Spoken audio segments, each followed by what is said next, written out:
So, I am trans and autistic. He said the title of the video in the video. March 31st was Trans Day of Visibility. April 2nd was Autism Awareness Day. April itself is Autism Acceptance Month. That means that within the span of a month, I have hit my yearly being perceived by others quota 3 times over, and yet, here I am. Yes, I see the irony in saying that on my whole ass YouTube channel. But counterpoint, I don't have a counterpoint. So I am just going to speak smugly like I do. Hello, swolemates. Welcome/welcome back. And dog bless you. This is just an interim video between bigger stuff to talk about something that has come up on my channel before. Which is that, yes, I am autistic. It's not something that I really talk about much, but it is something that I've been working on getting more comfortable discussing. This isn't because I'm ashamed, but more because it's mine. It's me. And I have seen the way people misinterpret my experiences when I talk about them before. Some of that is, of course, on me. I need to do better about language things when I'm speaking on a platform. But also, if you haven't really taken the time to sit with something and unpack it on your own, I don't know. I don't like giving things over to other people until I have taken the time with them that I need first. Does that make sense? But I have. Now I've had that time, and I have done that introspection, and there are things that I would very much like to say, so you can expect more videos on the topic. For today, I would like to go over some basics, make my own stance clear, and dig a little into the intersections of autism and transness. We're gonna do the first things first.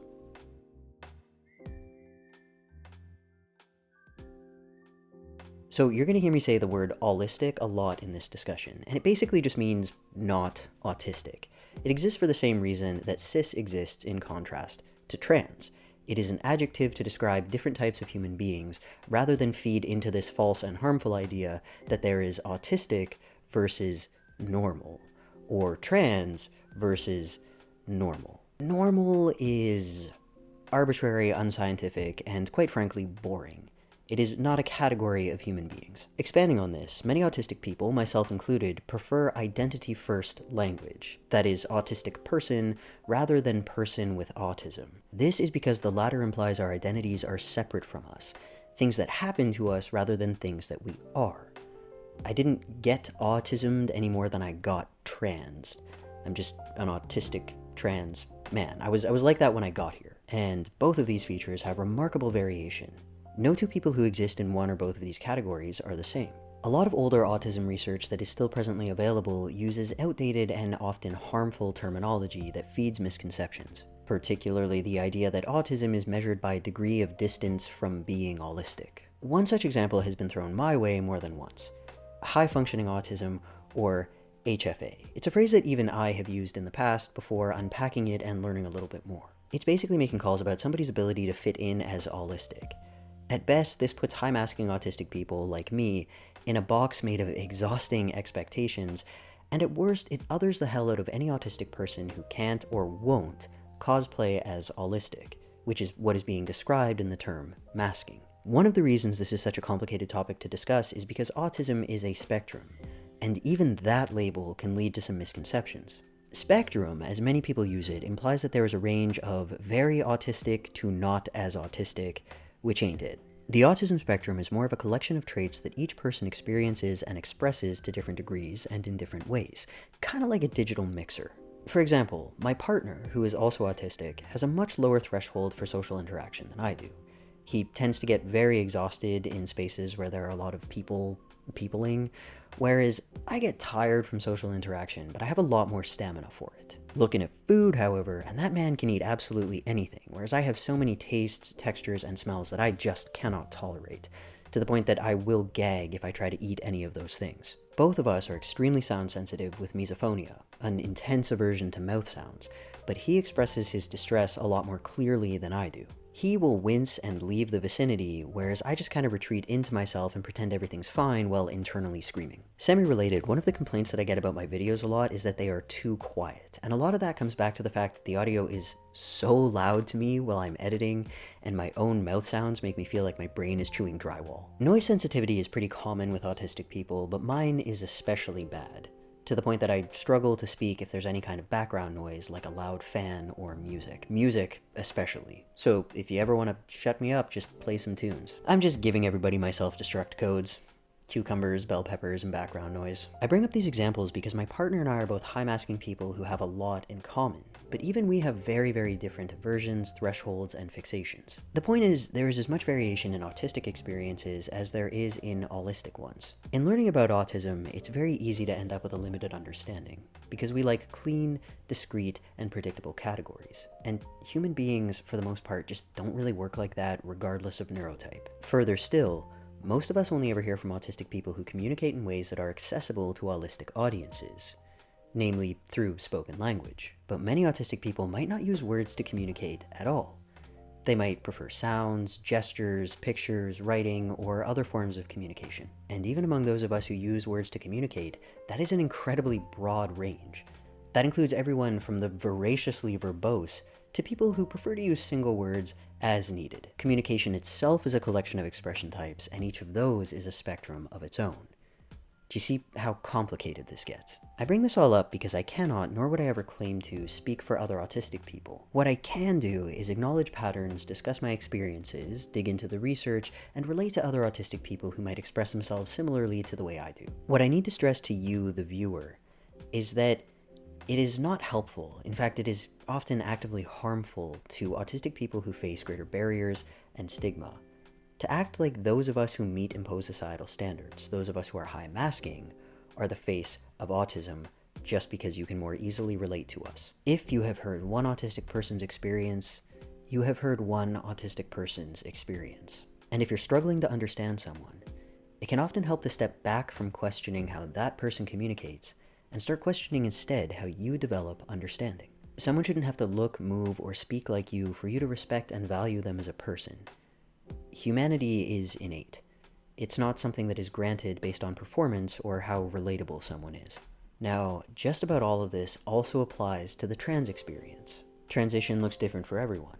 No two trans people are the same. Gender is a multifaceted spectrum, and ignorance about our identities is often made our responsibility despite it originating and existing within others. Keep this in mind as we move forward, because with all of that out of the way, here's me. Hi, gay. I was assumed female at birth back in 1889. Fuck. 1989. I keep wanting to say 1889. I swear to God I am not that old. 1989. Back then, understanding of autistic people was based on a very specific population, namely white, cisgender boys who also present with alexithymia. That is, difficulty identifying and expressing emotions. Alexithymia is commonly associated with autism, but it is not inherently part of autism. Also, please note that it is difficulty identifying and expressing emotions, not an absence of them. This whole only studying a specific population problem is still an issue even now. That's a whole other topic to cover. Just know for the purposes of this discussion that any expression of emotion, any awareness of emotion, was often itself enough to bar someone from meeting the diagnostic criteria for autism.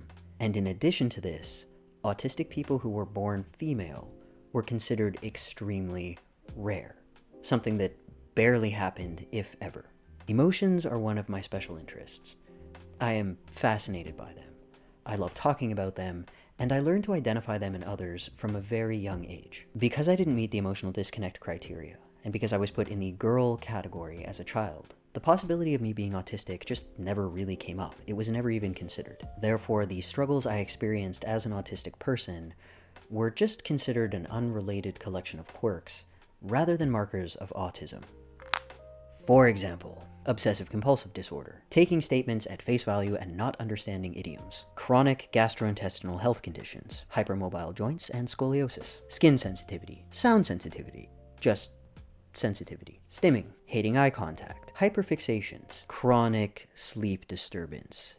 If there is a freaking smoke detector light, it will keep me awake. Avoidant restrictive food intake disorder, echolalia, the repetition of certain words or sounds that I like just for gits and shiggles, hyperlexia, speaking very well from a very young age, not responding to my name when it was called, particularly if I was focused on something, lack of or incorrect inflection while speaking, being blunt to the point of assumed rudeness, hating being touched, particularly getting my hair brushed or cut, preferring to play alone, difficulty picking up on social cues, disregard for or lack of understanding for implicit social rules if I could not find a logical explanation for them. And that's not even an exhaustive list. Like I said, because I was assumed to be a girl and showed an interest in other human beings, all of these traits were just considered quirks.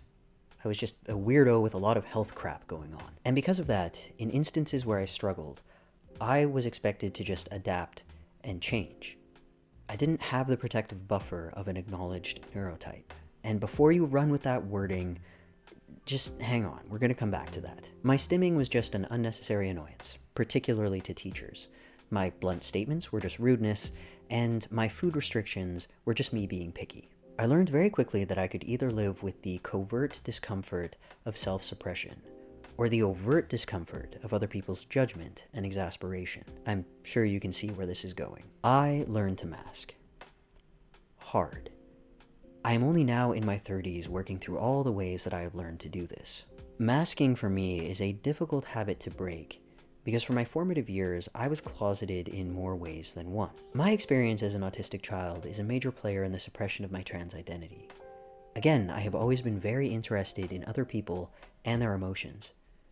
So if being myself elicited negative responses, then being myself must have been bad.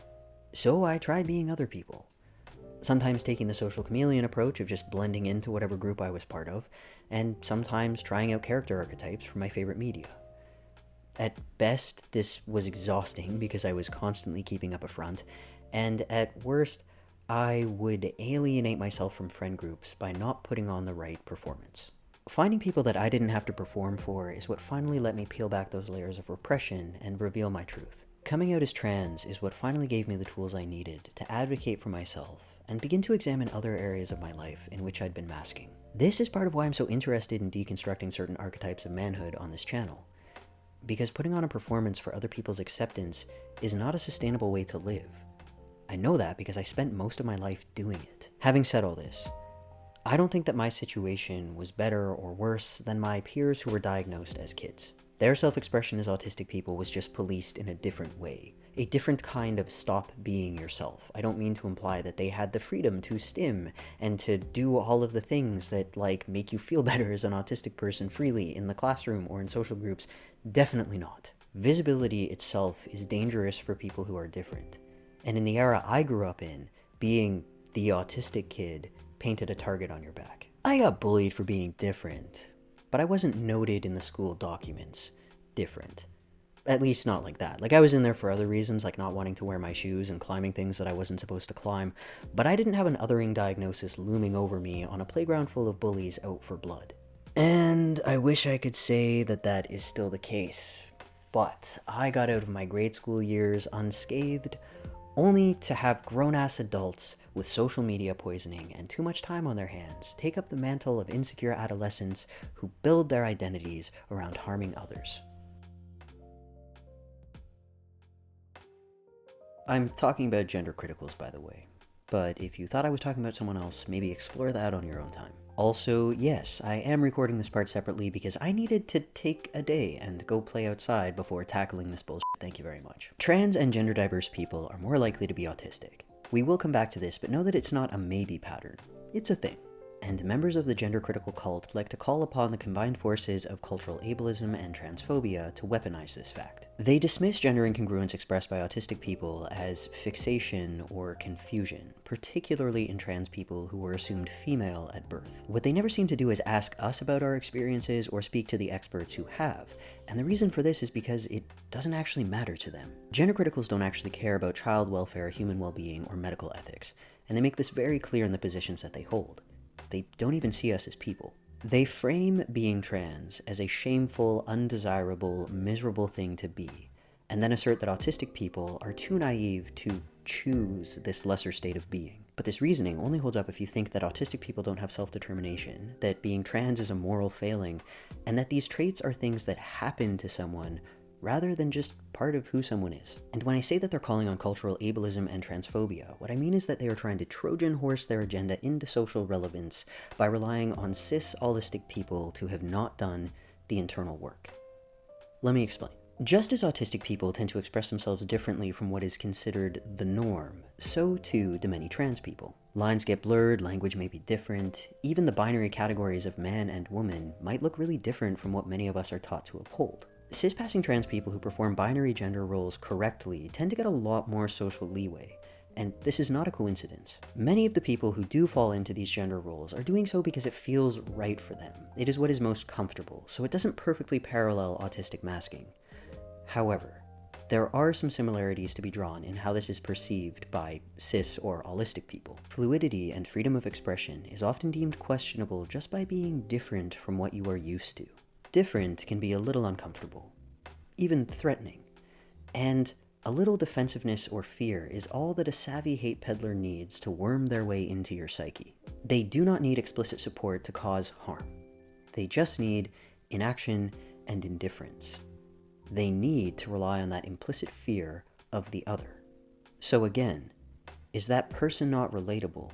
Or could you maybe broaden your ability to relate? Are they struggling to be understood? Or are you struggling to understand? Now, sometimes getting it just means admitting you don't get it and being okay with that fact.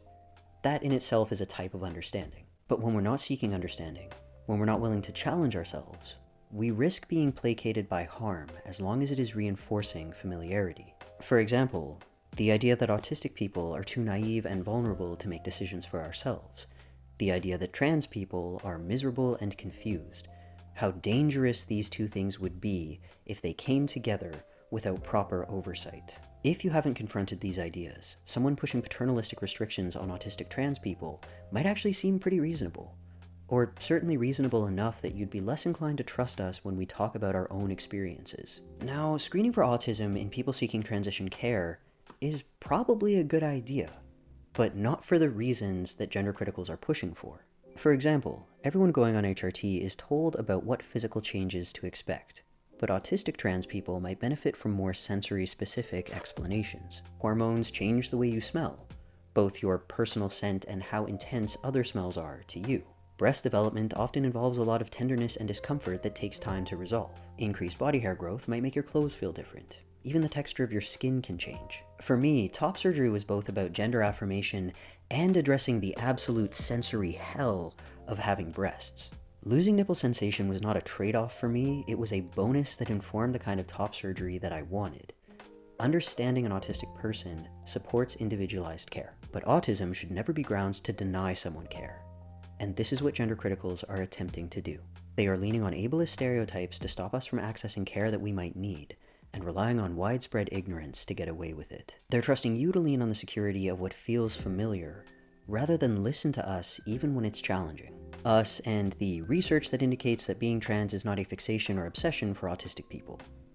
Like I said, they just don't care about the data. This research does exist. Autistic people do not convince ourselves that we're trans. For many of us, it's actually the opposite. We convince ourselves we're cis as extensions of the masks that we wear to survive in an allistic world. It is still unclear why there's a link between being autistic and being trans, but it could have something to do with the fact that autistic people respond differently to acculturation, that is, assimilation into a culture, particularly the dominant one. This is an inconvenient thread to pull when you are arguing from the gender-critical standpoint of gender being biological rather than socially constructed. It's far easier to just say that we've been misled. Our understanding is also skewed by the fact that many members of the populations of interest are statistically invisible due to autistic masking and being in the closet. You can check out this wonderful video by Ember Green for a much more detailed analysis on that side of things. But to sum things up for the purposes of this discussion, there are a lot more trans and autistic people out there than you realize. Those of us who are visible are typically just fed up with trying to make contrived norms work for us. It's not that autistic people are more likely to be trans, it's that autistic people are more likely to come out as trans. Those are two different things. And regardless, the data shows that autistic trans people after gender-affirming care see the same increase in well-being as allistic trans people after gender-affirming care. Self-determination being denied to neurodivergent and disabled people has a long history that is still, sadly, a massive problem. The same is true for trans people, the same is true for anyone born with a uterus. When these things come together, it's basically a megazord of bigotry. A moment of silence for all the trans masked people of color out there who have to contend with all of that and racism. And now a moment of violence. Gender criticals can fuck off into the sun. Get a goddamn hobby, you personified masses of dumpster juice. We can tell our own stories, we can make our own decisions, and anyone pushing back against this is betraying how incredibly self-centered they are in how they conceptualize the world, how little they are able to understand other human beings. They seem to think that intervening can stop the transgenderification of autistics, but here's the thing. Let's pretend for a second that autism does cause transness. As discussed, it doesn't, but let's pretend that it does. We're not going to stop being autistic. So essentially what they're pushing for is that a whole bunch of people who, in their opinion, are incredibly mentally unwell live in miserable discomfort. And they have the audacity to claim that it is about protecting us and ensuring our well-being. Autism and being trans do not have a causal relationship, but they do overlap in interesting ways. Here are some of the ones that I have noticed. You're expected to compromise your self-expression for other people's comfort. People like you only show up in media as taboos or horrible burdens on their loved ones if they show up at all. And in the rare instances when they do, they are typically being played by an autistic cis person who is performing a caricature rather than an actor from the actual in-group. Many people have a tendency to infantilize or pity you when they find out about your identity.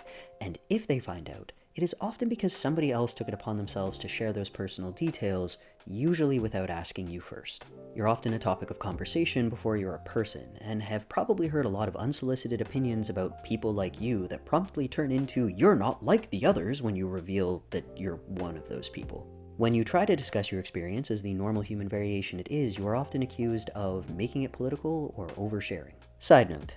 Cishet people can just casually drop "we're trying for a baby" like it's the most normal thing in the world.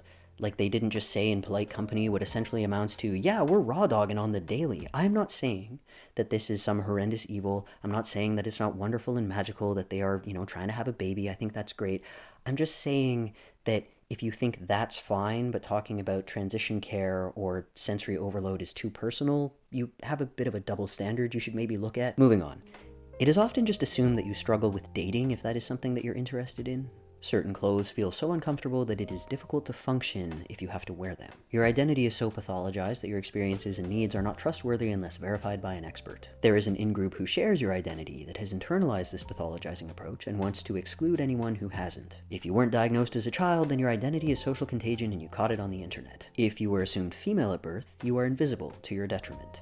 If you were assumed male at birth, you are hypervisible to your detriment. People really love to blame TikTok for the apparent increase in your cohort's numbers rather than accept the parsimonious explanation of increased understanding and acceptance. You are often discussed like you're some kind of changeling who replaced your former self, when all you did was correct misconceptions by finally being real. And last, but certainly not least, withdrawing from others is often preferable to the isolation of being surrounded by misunderstanding. When you are both trans and autistic, it is incredibly hard to separate your internal discomfort from all of the external forces attacking you just by the sheer volume of them. It is a type of sensory overload and burnout. The Joanne Clan Rowlings of the world are not trying to spare young people confusion and pain. They are purposely creating a culture of suffering as a means of control. Stigma and isolation are the tools they use to make a specific narrative play out, one of ongoing distress for gender-diverse autistic people. But we're not miserable because of who we are. We're miserable because of the way these monsters continue to attack us for who we are. But here's the thing. As much as I know that they are relying on the general population's ignorance to enable them, I think there's more to it than that. I think that autistic people are particularly threatening to the status quo because of how we tend to think about things, just as trans people are threatening to the status quo by exposing the fact that gender is a social construct. They are trying to force others into the scientifically debunked idea that the gender binary is a biological fact. So, a gender-diverse population that doesn't just assimilate into the dominant culture pokes holes in their worldview just by existing. We are more resistant to social conditioning, so they claim our self-determination is compromised. We tend to find and instantly connect with one another because we finally feel safe and understood. So they claim social contagion. We are happiest when we can exist outside of their ridiculous rules and standards. So they claim delusion. And when we express pain at the way they are intentionally trying to hurt us, they claim that pain comes from within ourselves, that it is the very reason why we can't be trusted with our own wellness. So one of the best ways we can push back is by continuing to show ourselves, connect with each other, and express joy. I'm not saying that if you're autistic, you need to take on extra work. Visibility is exhausting for many of us, myself included. Autistic burnout is one of the reasons why my videos take so long to make. I am just sharing a conclusion that I have come to with the help of other autistic trans people, which is that just existing unapologetically as myself is one of the best things that I can do. Because the more I compromise myself, the more I reify this idea that my identity is something worth compromising. I am here to be happy and find my people. I'm not going to build my life around anyone who is trying to drag me into their bullshit because they find meaning in misery and division. And if you're a high-masking, autistic trans person who has been taught to carry other people's shame, I hope you will join me in radical self-acceptance. We are fucking awesome. And the reason they're coming after us so aggressively is because more of us are starting to realize that. Like I said, I will be exploring this further, so please don't think that this is all I have to say on the matter. But I am going to call it there for now. So I will see you next time. And as always, thanks for watching.